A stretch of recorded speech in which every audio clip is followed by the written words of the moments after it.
Мына шықпылап ыстық екен кәдімгідей.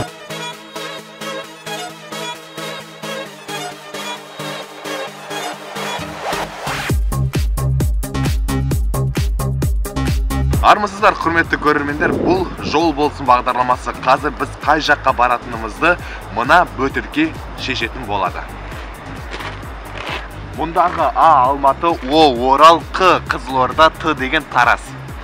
Қазір Алматыға баратын болдық. Алматы ару қала, Қазақстанның мәдени астанасы.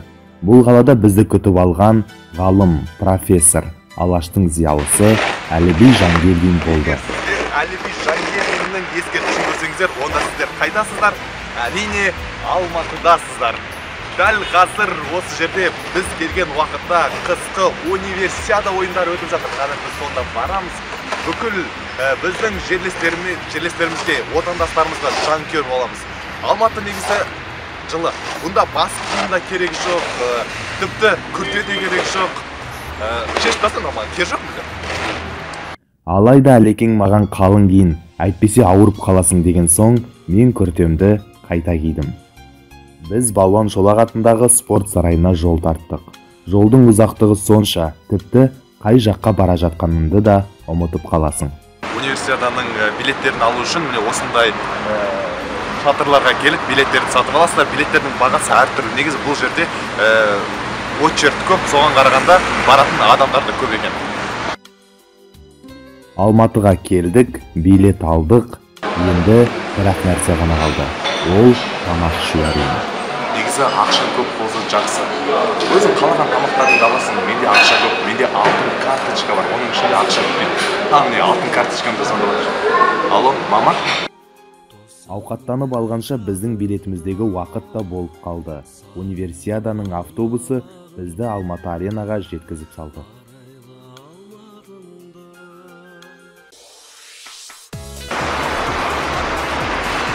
Бұл жақында ғана құрылысы біткен Алматы арена стадионы. Бұл жер расыменде тек қана спорттың ғана иесі емес, бұл жерден өнердің де өздеріңіз тамашалап отырғандай. Сонымен қатар рухтың да, патриоттық сезімнің де барлығының иесі сезіліп тұр. Алматы осысымен құнды. Негізі Алматыны ару қала, Алматы шығармашылық қала, Алматы мәдени орда деп бекер айтпаса керек. Я, осындай жерге келіп тұрып фотоға түспеу күнәмен тең.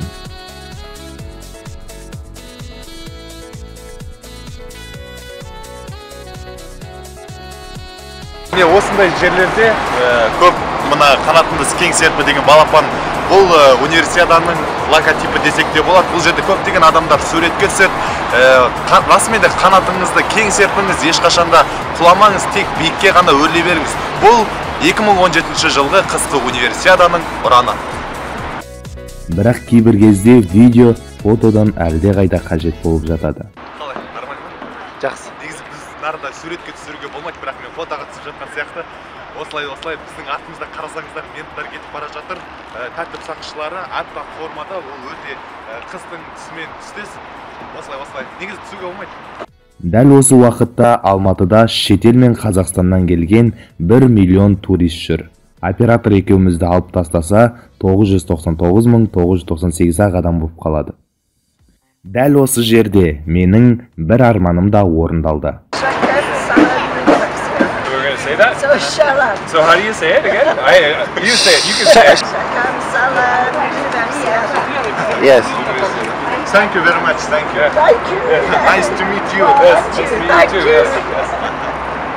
Good luck. Комментарий өзің бер. Ағылшынша сөйлеп отырмын. Өтірік сөйлей берем. Ана кісілер түсініп жатыр әйтеуір. Рахмет, Алматы осындай мүмкіндік бергеніңе. Көптеген қызықтарды бастан кешіріп, біз Алматы аренасының ішіне кірдік. Біз тамашалайтын ойын мәнерлеп сырғанау.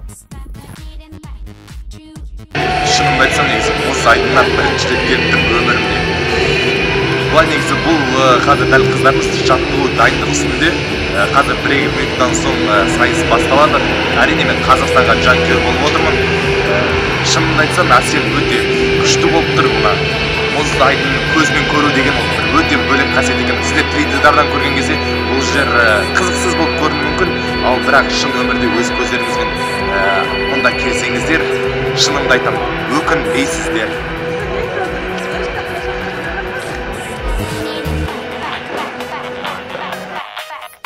Өкінішке орай бұл күні жерлестеріміз төмен нәтиже көрсетті. Алайда жанкүйерлер керемет ойынды тамашалады.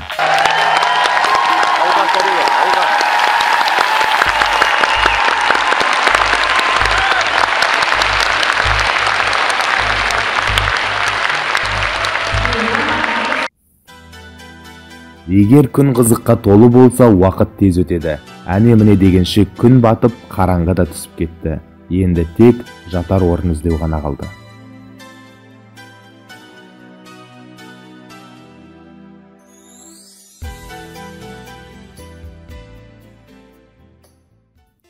Алматы ешқашан ұйықтамайтын қала. Мұнда тіршілік үнемі қайнап тұрады. Ал біз бірнеше тексерістен кейін Шыңбұлақтамыз. Тексеріс өте қатаң. Білесіздер ме? Мұнда тіпті қару алып та кіруге болмайды. Егер сіздерде мынандай билет болса, қанатты жолмен сіздер тегін жүре аласыздар. Барлығы тегін, мына жаққа келгеннің бәрі тегін, тіпті Алматыдан үйде тегін, пәтерде тегін, көлікте тегін, тек кредиттеріңізді төлейсіздер, болды сосын. Жоқ, негізінде келген билет 3 теңге тұрады, ал мына қанатты жолмен көтерілу тегін әрине.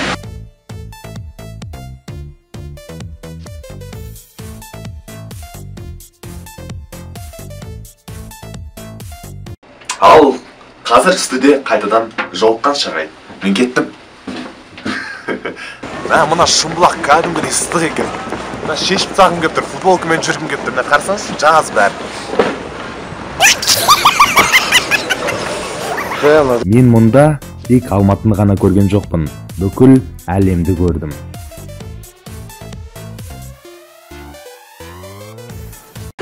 Қазір біз Шымбұлақтың төрінде тұрмыз, артымызда қазір спортшылар дайындалып жатыр. Әрине біз қазақстандық жанкүйерлер, спортшыларға жанкүйер боламыз.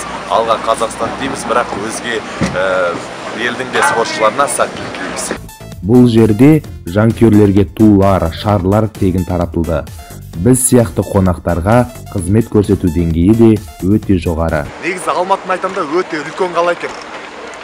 Мына жақ басына барасың, әлі жүркеле жатыр, соған қарағанда өте үлкен сияқты ғой.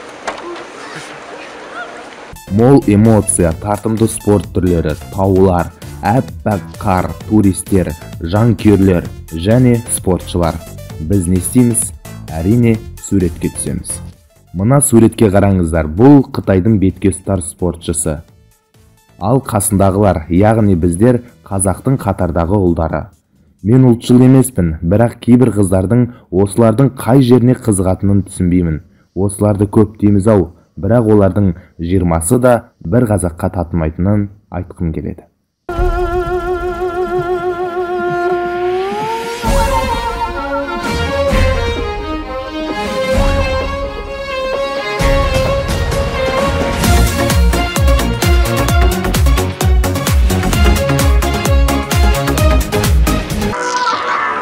Жол болсын бағдарламасында көптеген қызықтар да болады. Қызық деп айтамыз ба, әлде бұны қорлық деп айтамыз ба, білмеймін. Әйтеуір жаяу Шымбұлақтың төбесіне көтеріліп келе жатырмыз. Жаңа ғана бізге ұйымдастырушылар жоғары қарай көтеріліңдер деп айтқан, ал енді асты жақтан төменге қарай түсіңдер деген дауыс естіліп жатыр. Ал фристайлдың қазір финалы болады. Бірер минуттан кейін соны көреміз, тамашалаймыз.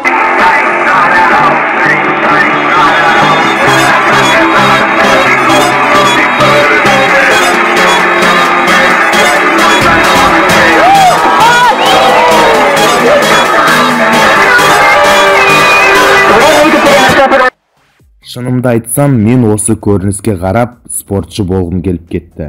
Бірақ журналист болып та еліміздің көк байрағын көтеруге әбден болады. Алматы әдемі қала. Қыс түссе Алматы одан сайын әдемі болады.